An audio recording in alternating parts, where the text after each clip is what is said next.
చాలా కుటుంబాలలో ఈ రకమైనటువంటి తప్పు చేస్తుంటారు.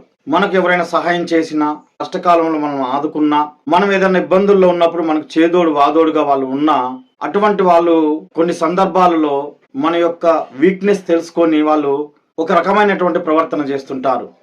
ఏందయ్యా ఆ ప్రవర్తన అంటే, మన ఇంట్లో వాళ్ళు మీద వాళ్ళు పెత్తనం చెలాయించేటువంటి పనులు చేస్తుంటారు. ఇలా చేయడం వల్ల ఏమవుతుందనంటే, అంటే ఇంట్లో ఉన్న వాళ్ళ మధ్యలలో భేదాభిప్రాయాలు వచ్చే అవకాశం ఉంటుంది. అంతేకాకుండా మనము ఒక వ్యక్తి దగ్గర అప్పు తీసుకున్నప్పుడు వాడికి అప్పు మనం తిరిగి కట్టేస్తాం. అలాంటప్పుడు వాడికి మనము లొంగి ఉండాల్సినటువంటి అవసరం లేదు. అలాంటి వ్యక్తిని మన ఇంట్లోకి పిలుచుకొని మన ఇంట్లో ఉన్న విషయాలు మొత్తం కూడా అతనికి చెప్పి మన యొక్క వీక్నెసెస్ మొత్తం కూడా అతనికి పట్టించడం అనేది కరెక్ట్ కాదు. చాలామంది ఏం చేస్తుంటారంటే, అరే నేను సాయం చేసినా కదా, వీళ్ళు నాకు అణిగిమణిగుంటారు, నేను ఇంటికి పోతే వాళ్ళు మనం ఏది చెప్తే అది చేస్తారా అని కొంతమంది అనుకుంటా ఉంటారు. అదే సమయంలో అదే ప్రవర్తన చేస్తుంటారు. అలాంటి వాళ్ళు ఇంటికి వస్తారు, ఇంటికి వచ్చి టీ పెట్టు అని అంటుంటారు, కాఫీ పెట్టు అని అంటారు, లేకపోతే నేను తీసుకొచ్చి చెయ్యి అని అంటుంటారు. ఎందుకు అంటుంటారు? మనం వాడి దగ్గర సహాయం తీసుకున్నాం కాబట్టి వాడు చెప్పినట్టు మనం ఆడతామన్న ఆలోచనతోటి వాడి యొక్క ప్రాబల్యాన్ని చూపించేటువంటి ప్రవర్తన చేస్తుంటారు. ఎప్పుడైనా సరే ఇటువంటి జరిగినప్పుడు మనం సున్నితంగా ఆ వ్యక్తికి మనం చెప్పాలి.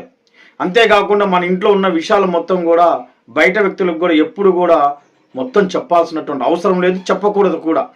అలా చెప్పడం వల్ల ఏమవుతుందంటే వాళ్ళకి మనం అలుసుగా అవుతాం, అంతేకాకుండా వాళ్ళకి లీనియన్స్ ఇచ్చినట్టుగా అవుతుంది.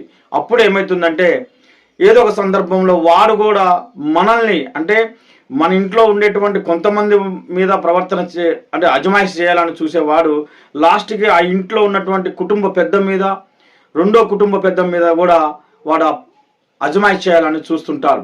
ఇట్లాంటి చేసేటువంటి వాళ్ళతోటి జాగ్రత్తగా ఉండాలి. అదేవిధంగా ఇట్లా ప్రవర్తన చేసే వాళ్ళకి సున్నితంగా చెప్పాలి, అన్నా మీరు మాకు సాయం చేసారు, మీకు కృతజ్ఞతలు, కానీ మా ఇంట్లో విషయాలలో మీరు తలదూర్చొద్దు, మా ఇంట్లో విషయాలు కూడా మీకు అవసరం లేదు కదన్నా, ఇట్లా చేస్తే ఏమవుతుందనంటే బాగుండదు కదన్నా, మేము కూడా మీ ఇంట్లో విషయాలు మేము తలదూర్చి మేము కూడా ఏదన్నా విషయం చెప్తే, ఏదన్నా ఒక విషయం చెప్పినప్పుడు మీకు కూడా ఇబ్బంది అనిపిస్తుంది కదా, కాబట్టి ప్లీజ్ అన్న ఏమనుకోవద్దు, మీరు ఇట్లాంటి విషయాల్లో మీరు జోక్యం చేసుకోవద్దు అని సున్నితంగా చెప్పి వాళ్ళని దూరం పంపాలి.